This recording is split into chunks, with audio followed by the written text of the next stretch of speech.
Hola hermanos, el día de hoy 3 de noviembre del 2025, pues el lunes de la 31ª semana del tiempo ordinario, es decir, 3 de febrero, porque el 3 de febrero es la fiesta patronal aquí en nuestro país. Bueno, no les digo, 3 de noviembre. Ok, hoy es día de San Martín de Porres, Fray Escoba, el santo de la justicia social.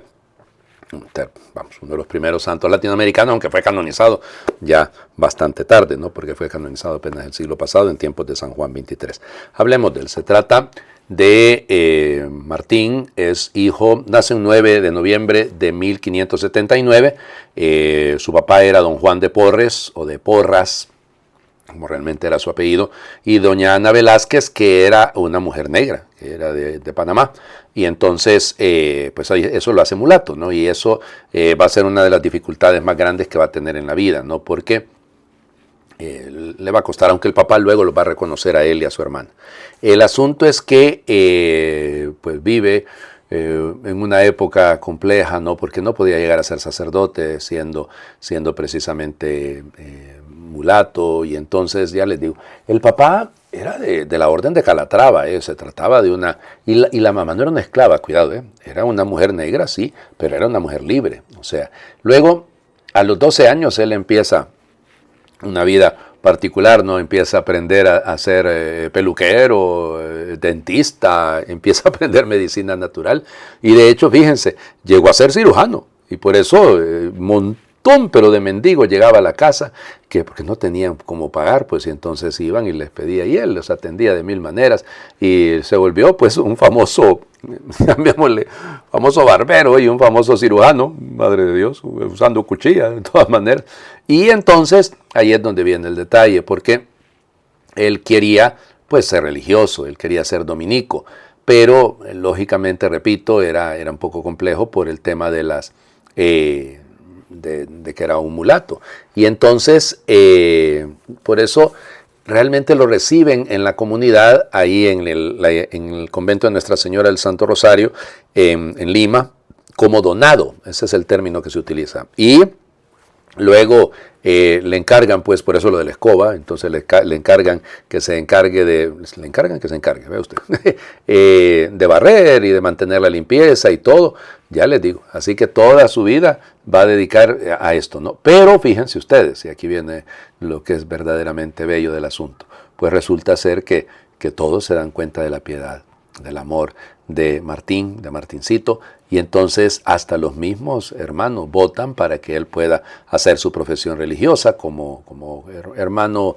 Los dominicos le llaman a eso hermano cooperador, ¿no? Y entonces es así que el 2 de junio de 1603 pues hace la profesión. Y ya les digo, pero en este caso ya no es el tema de la limpieza, sino que es el tema del cuidado de los enfermos. Y le importaba un cacahuate de dónde eran los enfermos, si eran negros, si eran indios, si eran españoles, lo que sea. Él atendía a todos por igual. Y ya les digo, por eso es una figura extraordinaria, porque en un ambiente, en un mundo en el que lamentablemente había esa, bueno, lo sigue habiendo, ¿no? Esas discriminaciones, él sirve como modelo. Miren, es un místico, ¿no? Es un místico, realmente empieza a tener experiencias sobrenaturales, están atestiguadas a partir de 1619, más o menos, probablemente las tuvo desde antes, pero arrebatos de éxtasis, de levitación y esto, y es realista, eso, hay un montón de testigos que hablan de eso. Conocidísimo en Lima, ¿no? Por tanta cosa. Y ya les digo, y la gente buscaba su consejo, buscaban y hay un montón de gente a la que le ayudó de mil maneras. Ya les digo, casi como un San Antonio, un San Antonio de Padua. Va a morir en 1639, un 3 de noviembre, y había caído enfermo casi un mes antes, y en la más absoluta pobreza, en la más absoluta sencillez, ahí en su celdita, ahí va a morir. Pero el funeral fue una cosa apoteósica. Realmente fue una cosa extraordinaria la cantidad de gente, fue una cantidad de gente extraordinaria. Prácticamente la ciudad de Lima se volcó a este funeral. Ahora, aquí viene el tema. En 1956, finalmente se alcanza el tercer milagro que se pedía para que el beato Martín de Porres pasase a ser canonizado. Y se cuenta que la curación de un niño ahí en España, porque fue en Tenerife. Fue en Tenerife donde ocurrió el asunto. Ya les digo, una cosa fantástica. Y luego, ya en 1962, para que vean ustedes, hasta 1962 fue propiamente canonizado por el Papa San Juan XXIII. Fue un 6 de mayo de 1962 la canonización. Miren, ¿qué es lo que enseña Martín? Porque eso es lo que tenemos que mantener todos, ¿no? Es un patrono para América Latina, es uno de los santos y por lo tanto recordemos. En primer lugar, creo que el principio de todos, ¿no? El hecho de que tenga ese sentido de atender a todo el mundo, sin discriminación de ningún tipo. Involucrado en servir a todos, invocado por todos, es un hombre sencillo, es decir, sencillez, humildad, austeridad, ese es el tema. Realmente lo que nos enseña es eso, a ser unas personas que vivimos, que debemos vivir sirviendo a los demás, con humildad, con sencillez, y ya, sin andar haciendo gran alaraca, dirían en mi pueblo. Y esto es bello, ¿no? Por eso yo les comentaba, ¿cuándo se los dije? El día de anteayer. Ayer o anteayer. Bueno, para la fiesta de Todos los Santos les comentaba que esta parroquia, la parroquia donde yo estoy, que es la parroquia del Sagrado Corazón de Jesús, nació de la parroquia San Martín de Porres. Originalmente la parroquia era San Martín de Porres y que fue fundada, de hecho, añitos después, ¿no? de la canonización de San Martín. Entonces, por eso es que había una devoción, sigue habiendo una devoción también a San Martín entre nosotros. Vamos a las lecturas del día de hoy. Nos seguimos en la carta a los romanos, y siguen las oraciones, porque Pablo sigue orando, es una cosa extraordinaria. Romanos 11, capítulo 11, versículos del 30 al 36. Hermanos, así como ustedes antes eran rebeldes contra Dios y ahora han alcanzado su misericordia con ocasión de la rebeldía de los judíos, en la misma forma los judíos que ahora son los rebeldes y que fueron la ocasión de que ustedes alcanzaran la misericordia de Dios, también ellos la alcanzarán. En efecto, Dios ha permitido que todos cayéramos en la rebeldía para manifestarnos a todos su misericordia. Qué inmensa y rica es la sabiduría y la ciencia de Dios, qué impenetrables son sus designios e incomprensibles sus caminos. ¿Quién ha conocido jamás el pensamiento del Señor o ha llegado a ser su consejero? ¿Quién ha podido darle algo primero para que Dios se lo tenga que pagar? En efecto, todo proviene de Dios, todo ha sido hecho por Él y todo está orientado hacia Él. A Él la gloria por los siglos de los siglos. Amén. Palabra de Dios. Te alabamos, Señor. Ya saben. Entonces, a los que lean esta lectura, yo les insisto en el tema de, por favor, lean rápido, eso de por los siglos de los siglos, para que así no vaya a haber confusión de la gente, porque ya les digo, siempre se confunde la gente, porque Pablo utiliza mucho la oración en la carta a los romanos, y mucho las citas, citas de libros sapienciales, como este caso, ¿no? ¿Quién ha conocido jamás el pensamiento de Dios o ha llegado a ser su consejero? Es una cita del libro de sabiduría. Entonces, es bello que nos demos cuenta. La meditación que hace Pablo. Ok, bien, los judíos, gracias a su incredulidad, dice Pablo, gracias a su rebeldía, han dado paso a que los gentiles, los paganos, lleguen a la fe. Muy bien, pero va a ser al revés. Entonces, pero gracias a la rebeldía de todos, ellos también van a alcanzar la misericordia de Dios. Dios es misericordioso. Punto. Dios está siempre dispuesto a perdonar. Los que nos cansamos de buscar su perdón somos nosotros, acuérdense del Papa Francisco. Y entonces yo creo que en esto tenemos que ser todos conscientes, ¿no? O sea, miren, debemos ser facilitadores. Es lo que más me duele a mí a veces, es ver cómo nos volvemos una aduana, decía el Papa Francisco, que no permitimos que los demás alcancen a conocer a Dios. Hay en nosotros ese afán de, llamémosle, de suficiencia, o de autosuficiencia en este caso, de desprecio, ¿no? o de egoísmo que no nos permite entrar en relación con los otros y pensar en los demás en el buen sentido. Yo creo que ahí tenemos que seguirnos trabajando y aprenderle a Martín de Porres, que efectivamente vive esta gracia de la entrega generosa sin discriminación de ningún tipo. Miren, oremos por los judíos, oremos también por el Estado de Israel.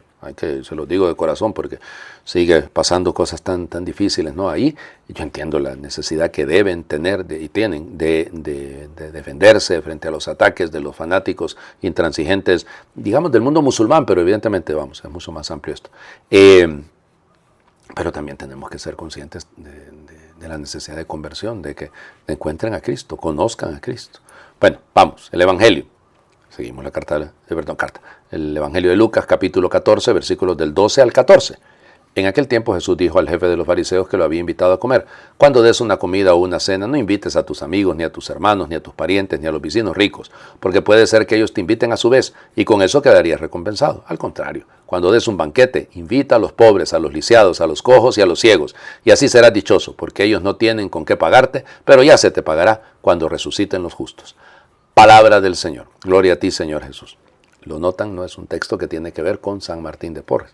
O sea, es decir, cuando des un banquete, no se trata de que vas a andar queda bien, ¿no? Para hablar de Martincito en el tema de la generosidad, del desprendimiento y todo. Pero vamos al texto directamente. ¿Qué es lo que dice el texto? El texto dice que Jesús le está enseñando, le está explicando a este hombre, y por eso le dice al que lo había invitado, ¿no? Al que lo había invitado, el verbo kaleo, el que lo ha llamado, a una comida, a su aristón, que de hecho el término es deipnom. Deipnom es la comida principal en Israel, que era la cena. Fíjense, para nosotros puede ser que hoy en día la comida, bueno, es una comida de cuando invitamos a cenar a alguien, no es una comida principal, pero bueno. Entonces, no llames, mefonei, no llames, no invites, hombre, a los que te pueden invitar de nuevo, o sea, anticalesosi. Es decir, los que luego van a reciprocar aquella invitación tuya. Porque, hombre, no es justo eso, no es correcto. O sea, realmente no invites a los que te van a invitar. Esa es la lógica. No invites por eso a tus amigos, a tus hermanos, a tus parientes. Ya, porque ya con eso ya vas a tener tu retribución, tu antapodoma. Antapodoma es el pago, la recompensa, la retribución. ¿Sí? A eso se refiere, ¿no? Entonces, claro, ¿a dónde nos apunta Jesús? Es decir, a una caridad que es desinteresada, a una caridad que está pensando en la vida eterna. Pues está bien, ¿no? Pero no a los intereses humanos, no a satisfacer, a quedar bien con alguien, sino precisamente a quedar bien con la propia conciencia, a quedar bien con Dios. Por eso, cuando invites, y fíjense, aquí el término es un banquete. Claro, la imagen y el verbo, y la palabra, perdón, el sustantivo aquí utilizado, hace referencia más bien al banquete de los últimos tiempos, ¿no? Al banquete pues del reino de los cielos, será eso. Y entonces llama, invita, kaleo, invita a los pobres, a los tojos, a los anoperús, es decir, a los que no tienen, a los holus y a los tiplus, es decir, a los ciegos, a los cojos, a los que no pueden, a los que tienen carencias de todo tipo, porque eso no te pueden pagar. ¿Y cómo no te pueden pagar?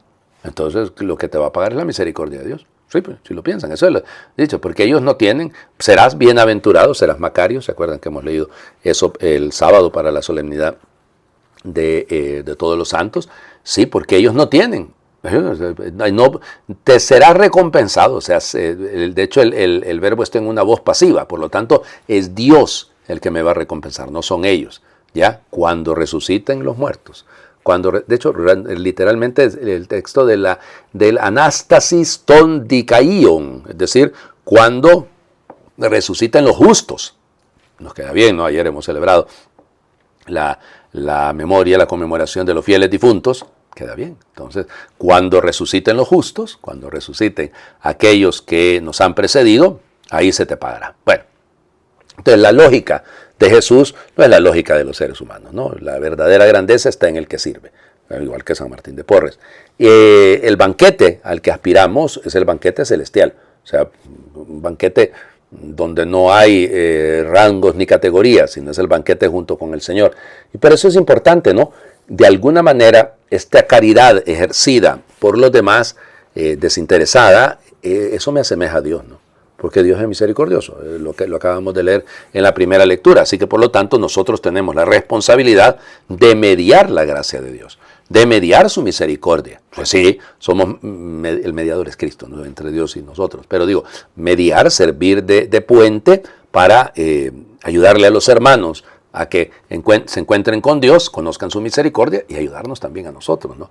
Así que por lo tanto, que se nos pague en la vida eterna, ¿no? Que se nos pague Pero si se nos paga aquí aplausos y reconocimientos y diplomas, eso no nos gana la vida eterna. Nosotros preocupémonos de ganarnos el cielo, preocupémonos de darle gloria a Dios. Esa debería ser siempre nuestra intención. Les invito a hacer oración. ¿Quién puede pagar la luz del sol que alumbra cada día? El gozo de una madre al dar a luz, la chispa de ese amor que no vacila, la lucha inagotable por ser tú. ¿Quién puede comprar la mueca de ese rostro que sonríe, la brisa que te roza al caminar, la firme decisión de ser humilde, los ojos con que aún puedes mirar? ¿Quién puede poner precio a esa mano que acaricia, al te quiero que me sale sin querer, al instante que devuelvo la esperanza, al encuentro que te vuelve del revés? ¿Quién puede saldar el cielo azul que ves tras tu ventana, el esfuerzo de esa niña por leer, el cansancio de esa vida jubilada, la oración de aquel que pide sin creer? Amén. ¿Quién puede pagar esto? Se nos pagará en el reino de los cielos. Si todo es gracia, si al final todo es gracia. Señor esté con ustedes y les bendiga a Dios por intercesión de San Martín de Porres, el que es Padre, Hijo y Espíritu Santo, y su bendición descienda, les acompañe siempre. Muy feliz lunes para todos.